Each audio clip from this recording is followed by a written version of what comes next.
Why do so many people fail prop firm trading challenges? That is today's topic of discussion. I want to talk about some of the big things that I wish I knew when I started my prop firm journey. What are some things that I would do differently? What are some things that have worked really well? And just how am I seeing people in the group making $15,000 using some of these tools that we have in YMI Live and Marty Martingale and the KPL1U algorithm and things like this. I mean, how are we able to see profits like $6,000 to $7,000 in a day?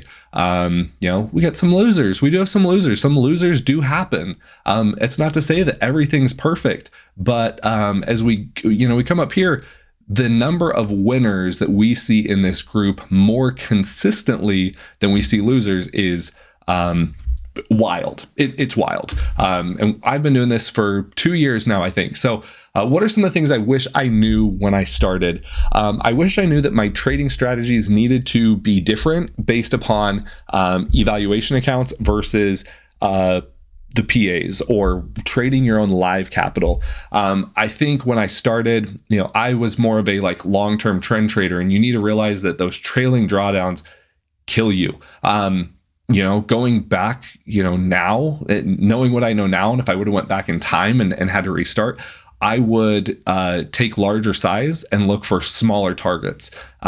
Your goal is just to pass those darn things. And the reality is, I think when I started, I was like, yeah, I'm going to be pretty conservative, and it's okay if it takes some time. And I think having a spreadsheet and having all of the information in front of me, knowing how much on average, how many blown accounts does it take on average in order to pass an account, and what the time is, because time is money. And that's actually one of the big things I think what you don't realize when you're starting is your time is money. If you spend 2-3 weeks trying desperately to pass this prop trading firm challenge, and then you get blown out on one single day, it's demoralizing. It's hard. It hurts. And so if you can afford it, and I'm not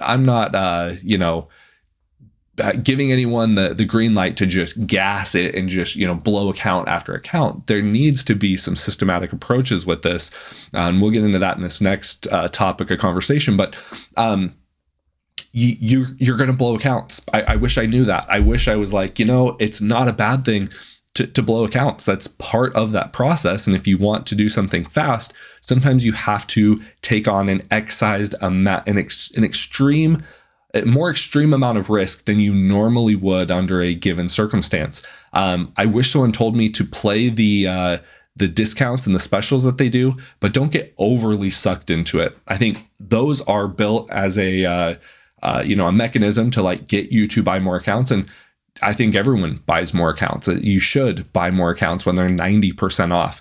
But the reality is if you don't have a strategy set up and built for those specific times, what are you doing? You're not going to just pass faster if you're just buying more accounts, but there's not that change in mentality and understanding that you need to do something different. And that's another thing that I see. So many people do the same thing over and over again. And I've been guilty of it too. I'm talking from experience where I do the same stuff and I'm like, why did I do that? Those are some things I wish I knew. Use that power of leverage. And, like I said, I think really it speaks for itself. I wish I would have used more tools, more automated systems to automate, what I'm doing, creating strategies like the ones we have in YMI. In the group here, we have some great trading algorithms that have really helped us to solidify and improve things, keeping the drawdowns low. This is something that, you don't realize how important keeping a low max drawdown is in order to pass some of these trading challenges. You have to be able to keep the equity curve fairly consistent. I mean, that's decent, but it's not, spectacular. We go over here and we look at this NQ strategy.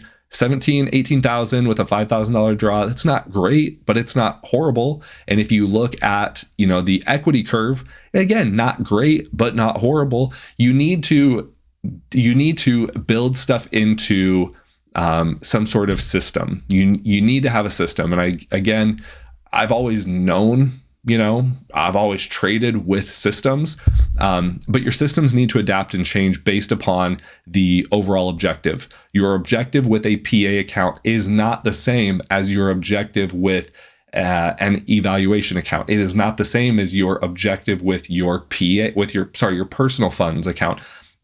The difference is you have a capped risk with those eval accounts. You know that if you blow it, there is the fixed cost of blowing it. It's your sign up fee, right?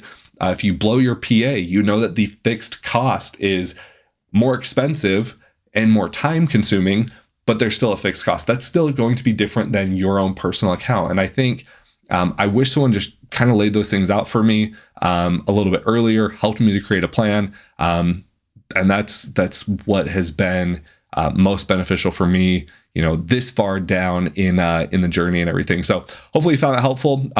Prop firm trading challenges are not easy. I just want to repeat that. It's not easy. It's challenging. But when you don't have a lot of capital, or to mitigate that downside risk, it's very hard to beat that. It's very hard to beat it. And that is why I'm still here. Still, a firm advocate and fan of, Apex Trader funding. And, that's why pretty much everybody in YMI uses Apex. So hopefully you enjoyed this. I'll catch you in the next one. Bye.